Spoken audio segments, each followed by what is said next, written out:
हरे कृष्णा। एक व्यक्ति है, मेरे को उनका रिस्पांस आता है कि भैया एस्क्लेपियस का प्रोडक्ट अगर हम पिए तो कहीं मर मुरा गए तो क्या होगा, या फिर एस्क्लेपियस का प्रोडक्ट अगर हम पी करके मर गए तो। ऐसा उनका एक प्रश्न था, क्वेरी था। तो मैं बोला महामूर्ख व्यक्ति होगा वो व्यक्ति जो ऐसा सोचता होगा। सबसे पहली चीज़ तो देखें, मृत्यु की अगर आप बात करें तो मृत्यु कभी भी किसी के संग भी कुछ भी करते हुए आ सकती है। तो इसके लिए हम कुछ नहीं कर सकते, वो प्रभु की लीला है, जिसको जब उठाना होगा वो उठाते हैं। तो अब इसके लिए हम कुछ नहीं कर सकते। लेकिन रही बात एस्क्लेपियस वेलनेस की प्रोडक्ट की, तो एस्क्लेपियस का अगर प्रोडक्ट अगर हम ध्यान से देखें तो वो प्रोडक्ट एक्चुअली में बना कैसे है या कौन सा इंग्रेडिएंट उसमें डाला जाता है। तो अगर इस चीज़ के ऊपर गौर करें तो मैं जब काम करता था फील्ड में, जब जाता था लोगों से मिलता था, तो जब प्रोडक्ट वगैरह मैंने यूज़ किया था, कुछ थंडर ब्लास्ट हो गया, पंच तुलसी हो गया, इम्यूनोडॉग भी मैंने यूज़ किया था 3 से 4 महीने के कॉन्टिन्यूस मैंने यूज़ किया था जब मैं दिल्ली में था। थंडर ब्लास्ट, ऑर्थोडॉग, इम्यूनोडॉग, ये 3 प्रोडक्ट मैं 3 से 4 महीने कॉन्टिन्यूस यूज़ किया था। जब उस टाइम मैं यहाँ बनारस में नहीं हुआ करता था, तब मैं दिल्ली में रहता था।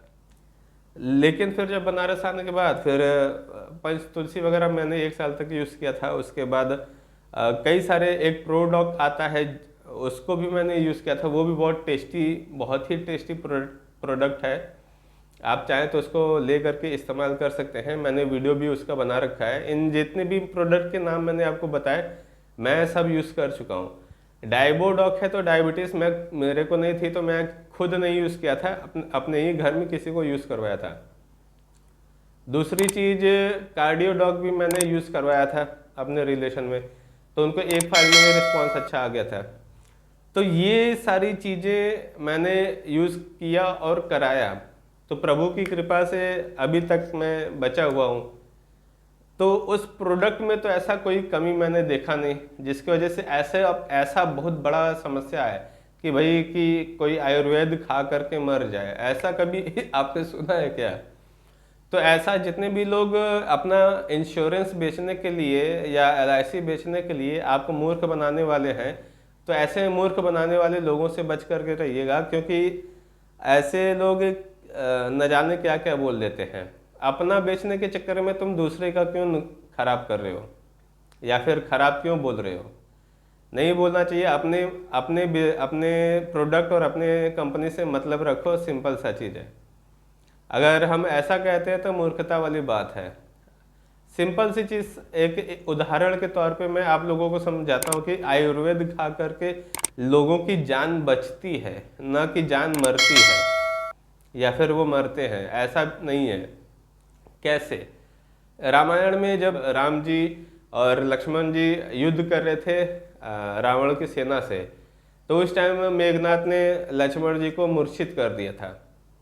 और हालांकि वो तो भगवान थे, तो वो तो भगवान की एक लीला थी कि वो मूर्छित हो गए थे। लेकिन एक तौर से अगर हम नॉर्मल तौर से भी अगर ले करके चलें, अगर वो मर भी रहे थे तो एक तरीके से अगर हम ये ले करके चलें कि वो मर जाते अगर उनको सही टाइम पे जड़ी बूटियाँ नहीं मिली होती तो।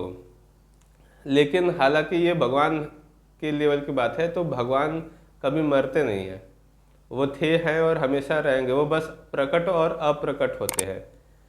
तो उस परिस्थिति में क्या हुआ था, जब हनुमान जी को बोला गया कि भाई आप संजीवनी बूटी लेकर के आइए किसी एक वैद्य के माध्यम से, तो हनुमान जी जाते हैं, पहाड़ को उठा करके लेते आते हैं, क्योंकि उनको संजीवनी बूटी तो समझ में नहीं आई थी कि कौन सी है, तो वो पूरा पहाड़ ही लेते आते हैं। तो जो वैद्य रहते हैं वो उस पहाड़ पे से जाते हैं और संजीवनी बूटी को ले करके आते हैं, उसका मेडिसिन बनाते हैं और लक्ष्मण जी को पिला देते हैं। और इस संजीवनी बूटी की वजह से लक्ष्मण जी सही हो जाते हैं, मतलब नॉर्मल अवस्था में आ जाते हैं।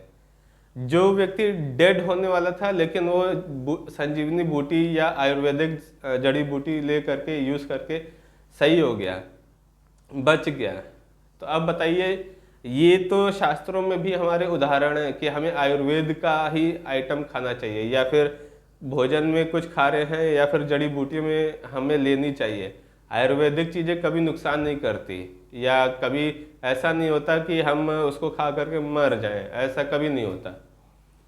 तो ऐसे जितने भी लोग बात करते हैं वो मूर्ख बनाते हैं। और सिंपल सा चीज़ है, आयुर्वेद खाइएगा तो आपको हो सकता है कि प्रॉफिट हो या ना हो, प्रॉब्लम सही हो या ना हो, बस यही दो चीज़ होगी। अब ऐसा कभी नहीं देखा गया कि कोई आयुर्वेद खाया और तुरंत मर गया हो, ऐसा कभी नहीं देखा गया। और अगर मे बी अगर हुआ होगा तो वो कुछ गलत चीज़ें खाया होगा जिसकी वजह से उसके संग ऐसी प्रॉब्लम हुई होगी। तो जो भी ऐसा बोले तो भैया उसको बोलिए क्षमा माफ़ी चाहेंगे, लेकिन ऐसा कुछ नहीं है। तो ऐसे लोगों से बच करके रहिए। मार्केट में भ्रम फैलाने वाले लोग बहुत हैं आज के टाइम पे।